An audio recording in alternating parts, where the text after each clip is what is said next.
When it comes to the Far Cry franchise, what stands out the most is its exceptional antagonists, who are regarded as some of the greatest in all of gaming. However, I believe that the protagonists are just as important as their counterparts. Unfortunately, Ubisoft does not seem to share this view, as Jason from Far Cry 3 was their first attempt at creating a real protagonist. However, at the time, the reception of Jason was overwhelmingly negative, as many people saw him as too loud, obnoxious, and overall just boring. In recent memory, he is viewed in a better light. This critique of Jason as a character led to Ubisoft to be more hesitant about focusing too much on their protagonist and instead let most of their focus be on the antagonists, which is why we have not seen a true protagonist since Far Cry 3 until Far Cry 6, that is, with attempts to make Dani as similar as possible to Jason. This ultimately failed in a grand spectacle, as the developers did not understand what made Jason so great in the first place when trying to copy his character development. And in this video, I will dissect and present the reasons why Jason as a protagonist succeeds and why Dani utterly fails, and how she ultimately becomes a barely functioning protagonist. I never thought I'd be able to kill someone. The first time it felt wrong, which is good, right? But now, it feels like winning. I would argue that the main reason why Jason works and Dani doesn't lies within the fundamental structure of its main story, as Far Cry 3's story is linear as you can be, allowing you to undertake main missions at your own pace, while keeping the main story intact with no loss of pacing. Far Cry 6 decided to do something different as it tried to copy the region system and the non-linear story structure from Far Cry 5, but there is a simple reason as to why it worked in Far Cry 5.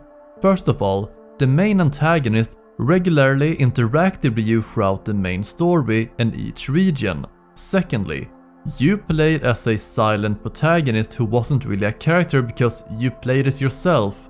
Therefore, they needed no character arc or development as they are just an avatar of us. And this choice is what killed any chance for Dani to be an interesting protagonist, because the narrative took a backseat to the structure of the map and the new RPG mechanics. Having a non-linear story structure tends to work best in RPGs, where we play as an avatar of ourselves rather than a real character, as mentioned. We create their character arc, since we don't have any direct influence on the character, which means they don't undergo any character development. And this is the main crux of Dani, as Far Cry 6 is an RPG in many aspects, but not in its writing, and having the game split between 3 zones kills all the chance of giving Dani any character development, because there is no linear storytelling. For example, you can't have Dani open up about her past in all 3 regions, and if you only do it in one region,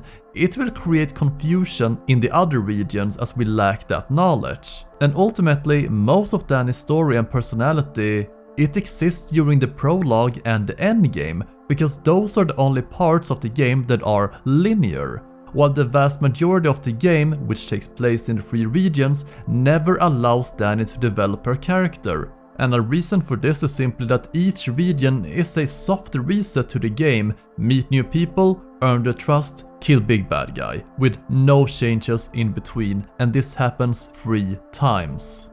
And also tens of hours. And that means you also might forget the character arc and development she had in the prologue by that point. And as you can choose which region you wanna tackle, it makes it all so much worse. One good example is during the prologue, where Dani says that she is starting to get addicted to being a guerrilla. I both know you want this.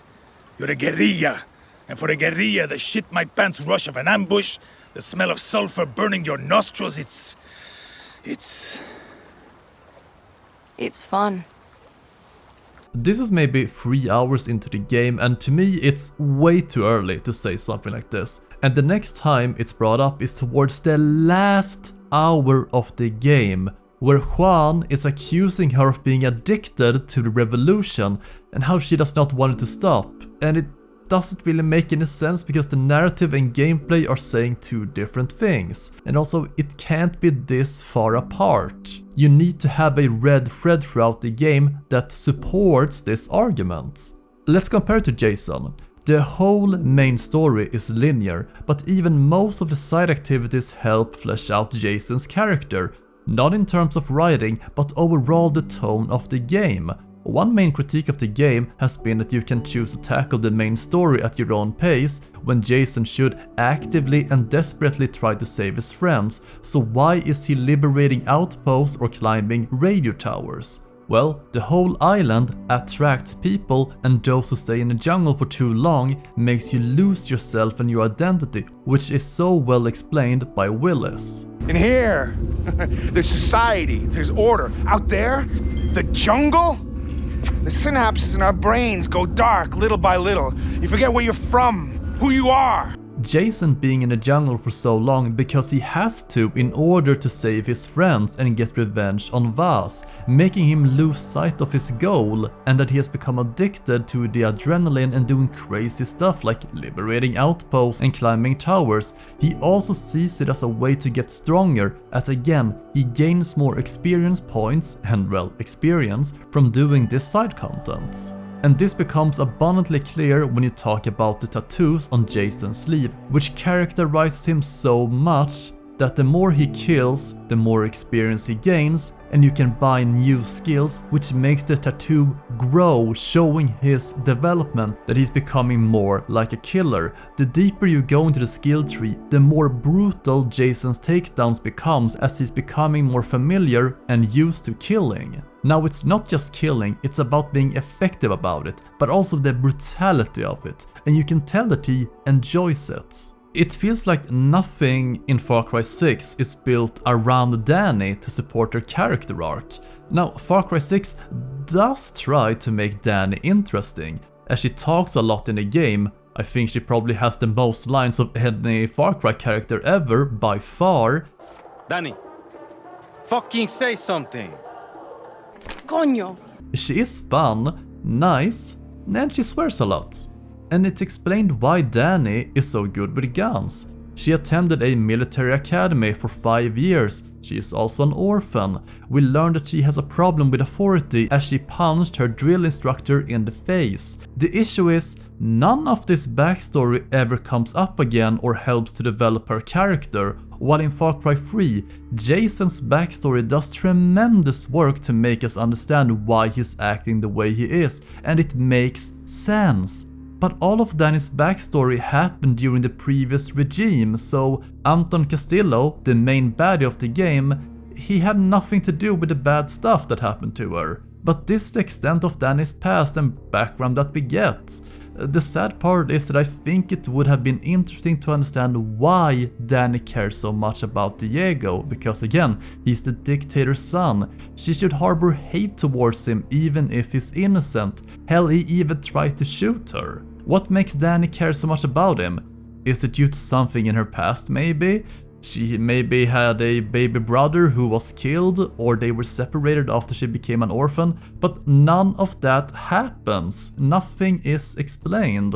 The only time we get to see some of her backstory is during the drug sequence, which is awful. It feels too forced, it comes out of nowhere, and it feels so disconnected from the rest of the game, and it's just a cheap copy of the drug scenes from Far Cry 3. When Far Cry 3 did them, those scenes revealed so much more about Jason as a character, his personality, his fears, insecurities, morals, and what he wants in life. And overall there's so much symbolism around it as to what he's starting to become. Dani has nothing deep about her in these scenes, it's just surface level. It's just a common trope of, oh, you didn't save us, so you let us die. You should have been the one to die, not us. It's just so shallow, and it's something that a middle schooler would write. And if you compare the drug sequence to any of the ones in Far Cry 3, it's night and day. Talk about Libertad or Castillo. You just like shooting guns. Rita! No! This isn't real! Don't you get it? I never should have been on that boat, Dani. You put me there. We had to leave. Castillo was rounding up everyone. No, Dani. They were coming for you. I should have been with Clara, but I came to the city to say goodbye to you. How was I supposed to know? You took my place in Libertad. You just left my body rotting on the beach. It should have been you.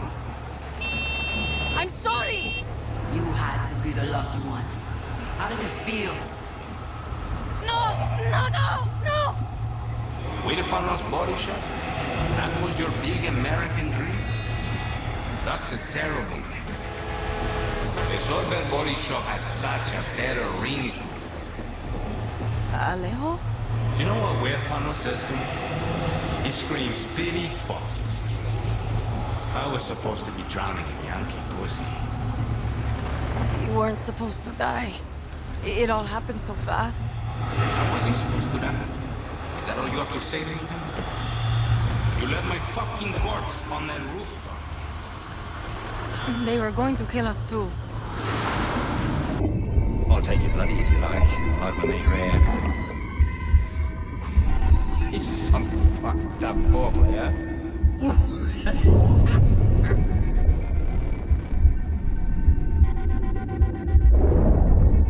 You are so close to the end. Come on!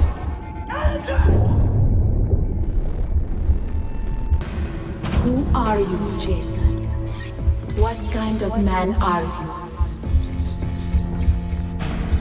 Sure, you could say that she feels a lot of guilt for being the one to survive and not her friends, but other than this scene, you would never be able to tell because it never ever comes up throughout the game. And also, the two characters that died, they died 20 minutes in the prologue, and the first guy probably 2 minutes. Yeah, you knew a guy for 2 minutes, a few sentences, and we're seeing backstory and visions of him? Are you serious? Jason's visions are always more relevant and they come up so many times throughout the game. Dani is just... I don't even know at this point. And if we compare the prologues, both characters suffers tragedy and sorrow as Jason loses his brother, whom Vaz kills, and Dani loses her two close friends, Lita and Alejo. The difference is that Vaz killing Grant is personal. He's the one pulling the trigger and he has so much interaction with Jason during that scene. Whereas Dani loses her friends on Anton's orders. I mean, we have not even met Anton before her first friend is killed. And the deaths are on Anton's orders, and there is a distinction between these two. And this personal vendetta that builds from the beginning is significant because Jason's main motivation is to save his friends and kill Vaz. Dani's main goals are, well, it was to escape Yara and go to Miami. Boss waiting. Drinks in Mexico. Dinner in Miami. But she later changes her mind and stays to fight with Libertad to free Yara, so her goal is to stop Anton and free the country.